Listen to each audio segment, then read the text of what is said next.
सुबह का वो वक्त जब हर घर में चूल्हा जलता है और ज़िंदगी अपने सामान्य ढर्रे पर चलती नज़र आती है। उसी शांत माहौल में पीछे एक ऐसा रहस्य पल रहा था जो कुछ ही घंटों में सब कुछ बदल देने वाला था। 15 मार्च 2026 की ये कहानी उत्तर प्रदेश के प्रतापगढ़ ज़िले की है और एक गांव से शुरू होती है जहां 25 साल की बबीता गुप्ता अपने मैके में रह रही थी।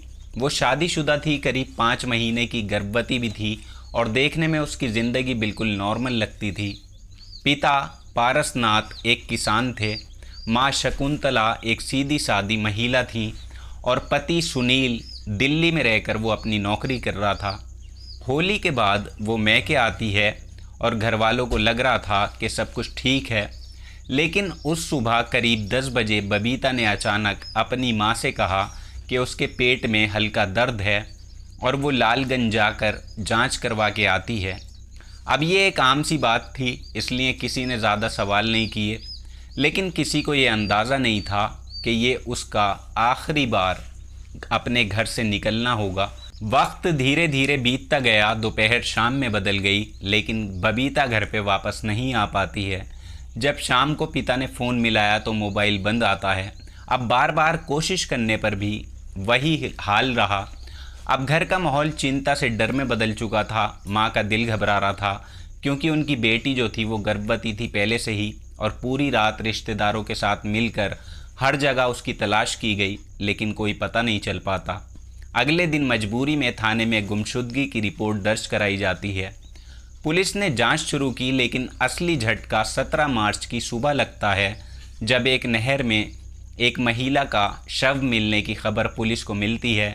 पुलिस मौके पर जाती है और काफ़ी कोशिश के बाद लाश को बाहर निकाला जाता है।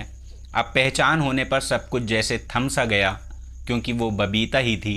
परिवार का रो रो कर बुरा हाल हो गया, लेकिन मामला यहीं ख़त्म नहीं होता, क्योंकि शुरुआती जांच में ये संकेत मिलने लगे कि ये सामान्य मौत नहीं है। गले के निशान और अन्य परिस्थितियों ने साफ कर दिया कि ये एक गंभीर घटना है। जांच की दिशा फ़ौरन बदल गई और पुलिस ने बबीता के फ़ोन रिकॉर्ड खंगालने शुरू किए, और यहीं से कहानी ने एक नया मोड़ लिया, क्योंकि एक ऐसा नंबर सामने आता है जिससे वो लंबे वक्त से लगातार कांटेक्ट में थी और सबसे आखिरी कॉल भी उसी पर उसने की थी। जब उस नंबर की जानकारी निकाली जाती है, पुलिस निकालती है, तो वो अनुज नाम के युवक का निकलता है। उसी इलाके में वो काम करता था। अब शक की सुई उसी की तरफ पूरी तरफ से मुड़ जाती है, लेकिन जब पुलिस उसे पकड़ने पहुंचती है तब वो गायब मिलता है। ये बात शक को और गहरा कर जाती है। तलाश तेज़ होती है और आखिरकार 19 मार्च को पुलिस ने उसे पकड़ लिया। शुरुआत में वो बचने की कोशिश करता रहा, लेकिन सख्ती के बाद उसने जो बताया वो चौंकाने वाला था।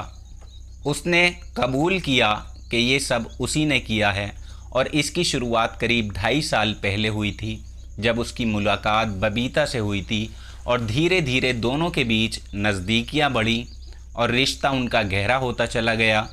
लेकिन ये रिश्ता छुपा रहा। इस दौरान बबीता की शादी सुनील से हो गई और वो अपने पति के साथ रहने लगती है। फिर भी दोनों का कांटेक्ट बना रहा। वक्त बीतता गया और हालात बदलते गए।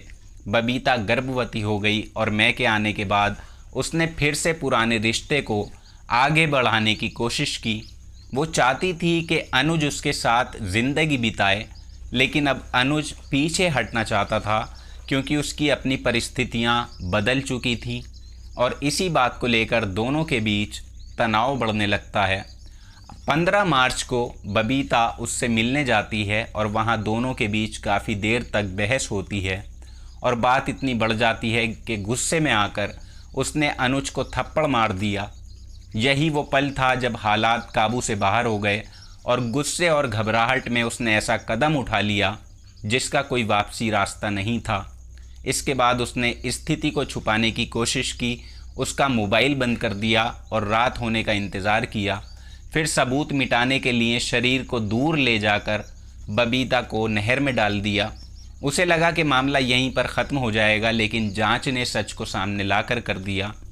पुलिस ने उसके बताए अनुसार गाड़ी और अन्य चीज़ें भी बरामद कर लीं, और जब सच्चाई परिवार के सामने आती है तो हर कोई हैरान था, खासकर पति सुनील के लिए ये सब समझ पाना बेहद मुश्किल था, क्योंकि जिस लड़की के साथ वो भविष्य की उम्मीदें जोड़ रहा था उसकी ज़िंदगी में एक ऐसा पहलू भी था जिससे वो पूरी तरह से अनजान था शुरू से ही।